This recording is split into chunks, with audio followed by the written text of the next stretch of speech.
La politique d'Aristote, livre 6e, chapitre 4, sommaire. Espèces diverses de la démocratie. Leur caractère et leur cause. Elles sont au nombre de 5. Influence désastreuse des démagogues dans les démocraties où la loi a cessé d'être souveraine. Tyrannie du peuple égaré par ses flatteurs. Cette multiplicité d'espèces dans la démocratie et l'oligarchie est une conséquence évidente des raisonnements qui précèdent, puisque nous avons reconnu que la classe inférieure a bien des nuances et que ce qu'on appelle la classe distinguée n'en a pas moins. Dans la classe inférieure, on peut reconnaître les laboureurs, les artisans, les commerçants, qu'ils vendent ou qu'ils achètent, les gens de mer, qu'ils soient militaires ou spéculateurs, caboteurs ou pêcheurs. Souvent, ces professions diverses renferment une foule d'individus. Byzance et Tarente sont peuplées de pêcheurs, Athènes de matelots, Égine et Chios de négociants, Ténédos de caboteurs. On peut encore comprendre dans la classe inférieure les manœuvres des gens de fortune trop médiocres pour vivre sans travailler, ceux qui ne sont citoyens et libres que de père ou de mère seulement, et enfin tous les hommes dont les moyens d'existence se rapprochent de ceux que nous venons d'énumérer. Dans la classe élevée, les distinctions se fondent sur la fortune, la noblesse, le mérite, les lumières et sur d'autres avantages analogues. La première espèce de démocratie est caractérisée par l'égalité. Et l'égalité fondée par la loi dans cette démocratie signifie que les pauvres n'auront pas de droits plus étendus que les riches, que ni les uns ni les autres ne seront exclusivement souverains, mais qu'ils le seront dans une proportion semblable. Si donc la liberté et l'égalité sont, comme parfois on l'assure, les deux bases fondamentales de la démocratie, plus cette égalité des droits politiques sera complète, plus la démocratie existera dans toute sa pureté. Car le peuple y étant le plus nombreux, et l'avis de la majorité y faisant loi, cette constitution est nécessairement une démocratie.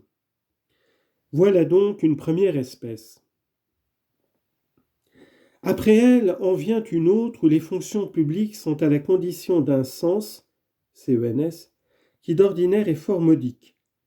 Les emplois y doivent être accessibles à tous ceux qui possèdent le cens fixé et fermés à ceux qui ne le possèdent pas. Dans une troisième espèce de démocratie, tous les citoyens dont le titre n'est pas contesté arrivent aux magistratures, mais la loi règne souverainement.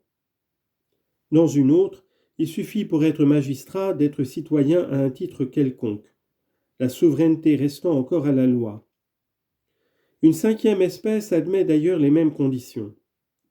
Mais on transporte la souveraineté à la multitude qui remplace la loi. C'est qu'alors ce sont les décrets populaires et non plus la loi qui décident. Ceci se fait grâce à l'influence des démagogues. En effet, dans les démocraties où la loi gouverne, il n'y a point de démagogues, et les citoyens les plus respectés ont la direction des affaires. Les démagogues ne se montrent que là où la loi a perdu la souveraineté. Le peuple alors est un vrai monarque, unique mais composé par la majorité, qui règne non point individuellement mais en corps.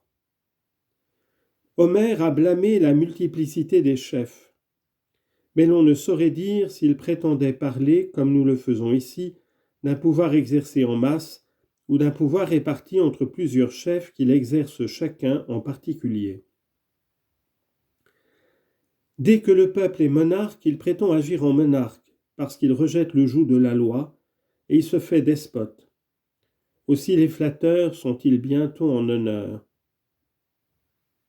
Cette démocratie est dans son genre ce que la tyrannie est à la royauté.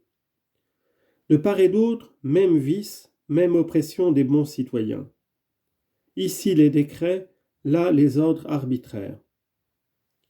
De plus, le démagogue et le flatteur ont une ressemblance frappante. Tous deux ont un crédit sans borne, l'un sur le tyran, l'autre sur le peuple ainsi corrompu. Les démagogues, pour substituer la souveraineté des décrets à celle des lois, rapportent toutes les affaires au peuple, car leur propre puissance ne peut que gagner à la souveraineté du peuple, dont ils disposent eux-mêmes souverainement par la confiance qu'ils savent, lui,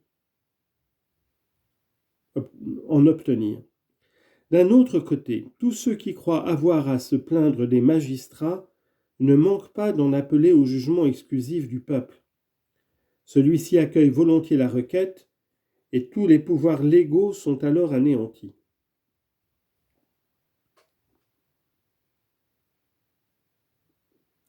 C'est là, on peut le dire avec raison, une déplorable démagogie.